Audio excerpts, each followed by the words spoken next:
On May 25, 1972, the lead headline in the Plain Dealer announced that the Ohio and state theaters were set to be razed.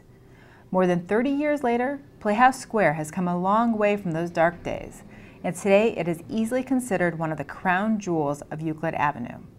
The original 5 venues, the Ohio, Palace, State, Allen, and Hannah, were all constructed in the 1920s within 19 months of each other. Today, there are 10 performance spaces in the complex, and all 5 of the original theaters have been restored. All of the theaters had closed by the late 1960s, and they were slated for demolition. And fortunately, a group got together, led by a visionary named Ray Shepherdson, to find a way to save the theaters. And that was in the early 70s.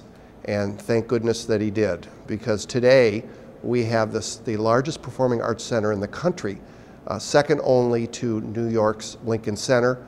We have 950 performances a year on average and 1 million guests that come to Playhouse Square. Well, originally, we at Playhouse Square thought that if we could draw 700,000 people, 800,000 people, 1 million people a year to the district, that the surrounding real estate would develop on its own. We found that that was not the case, that we had to take a leadership position.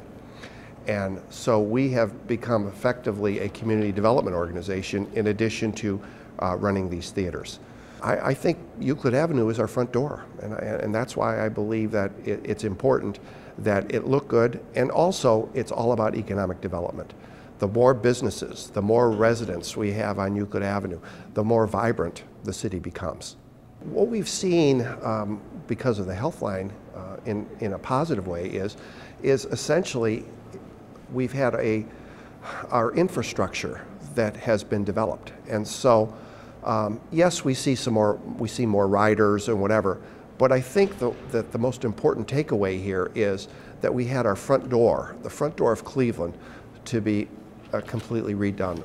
And because of that, you see a lot of development up and down Euclid Avenue. There are buildings that I never noticed driving down Euclid Avenue that I noticed today. And so we really have a renaissance occurring on Euclid Avenue.